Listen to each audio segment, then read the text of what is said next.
রাতে মায়ের হাতে রান্না করা খাবার খুব মজা করে খেয়ে রাত 10টা বাজে ঘুমিয়ে পড়লাম। সকাল হয়ে গেল, ঘুম থেকে উঠলাম না। আরামে ঘুমাবো বলে মাও ডাকলো না। দুপুর হয়ে গেল, ঘুম থেকে উঠলাম না। এবার মা অনেক ডাকলো, উঠলাম না। মা চলে গেল, একটু পর আবার আসলো। এবার অনেক ডাকাডাকির পর আমি উঠলাম না। এবার বকাঝকা শুরু করলো, তারপর উঠলাম না। এবার মা একটা থাপ্পড় দিল, তবু উঠলাম না। এবার মা হাত ধরে টান দিল, কিন্তু আমার হাত পুরো শরীর নিয়ে নড়া দিয়ে উঠলো।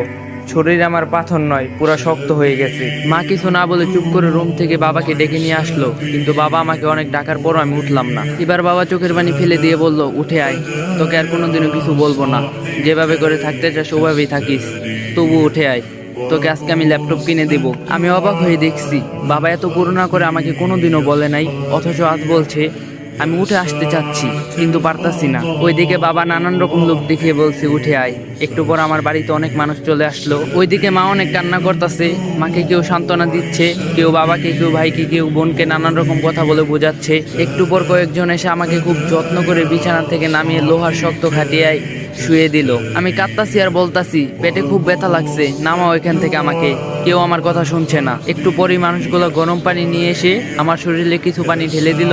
ইস, আমার শরীরটা পুড়ে যাচ্ছে বলে চিৎকার করছি, কেউ আমার কথা শুনছে না। আমাকে পরম যত্ন করে গরম পানি দিয়ে খুব সুন্দর করে ঢেলে ঢেলে ধুয়ে দিচ্ছে। আমি কাঁদতাছি, আমাকে গরম পানি দিও না, আমার শরীর পুড়ে যাচ্ছে।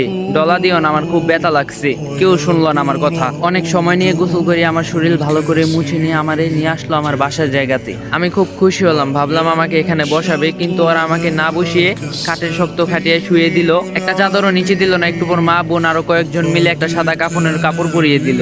মা অনেক আদর করে আমার মুখে হাত বুলিয়ে দিচ্ছে আর কাঁদতাছে। এত আদর আমাকে কোনোদিনও মা করেনি। আমি মাকে অনেক করে বললাম কান্না থামাতে, কিন্তু মা কান্না থামাচ্ছে না। আমি এত করে বলছি, মা কেঁদো না, মা কিছুতে আমার কথা শুনছে না। একটু পর কয়েকজন এসে আমার পা মাথাটা বেঁধে দিল। আমি এত করে বললাম আমার বাঁধনটা খুলে দাও, কেউ আমার কথা শুনলো না। মাকে সরিয়ে দিয়ে আমাকে নিয়ে যেতে লাগলো। মা কিছুতে আমাকে নিয়ে যেতে দিচ্ছে না। আমার ভাই বোন সব চুপ করে দাঁড়িয়ে কাঁদছে, আর কিছু বলছে না। কত করে বলছি ডিস্টার্ব করিস না, আমাকে একজনও শুনলো না। কেঁদে চলছে, একটু বেশি ঘুমালে বাবা বকা দিত, কিন্তু এখন চুপ করে দাঁড়িয়ে চোখের পানি মুছতাছে। আর একটা বকাও দিল না আমাকে। মাকে জোর করে সরিয়ে দিল কয়েকজন, আমাকে নিয়ে অনেক মানুষের সামনে শুয়ে দিল একটা ছায়া। তারপর জানাজা পড়ালো। আমার জানাজা শেষ নিয়ে গেল, আমাকে একটু দূরে একটা মাটির গর্তে রেখে আসলো। বাবা আর ভাই দুজনে মিলে মাটির গর্তে নেমে আমাকে কোলে করে তুলে নিয়ে মাটির গর্তে শুয়ে দিল।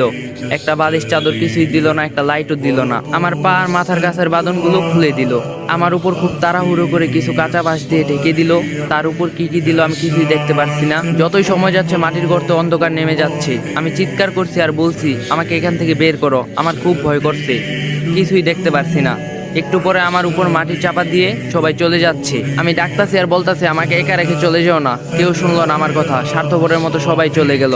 আমি একা থেকে গেলাম ওই অন্ধকার কবরে। মৃত্যুবরণ করবেন না, আর রং তামসা কি বাকি আছে? আচ্ছা, আজকে আপনার বা আমার জীবনের শেষ দিন না তো? আল্লাহ তাআলা আমাদের সকলকে ঈমানের সহিত মৃত্যু দান করুক, আল্লাহুম্মা আমিন। আর সত্যি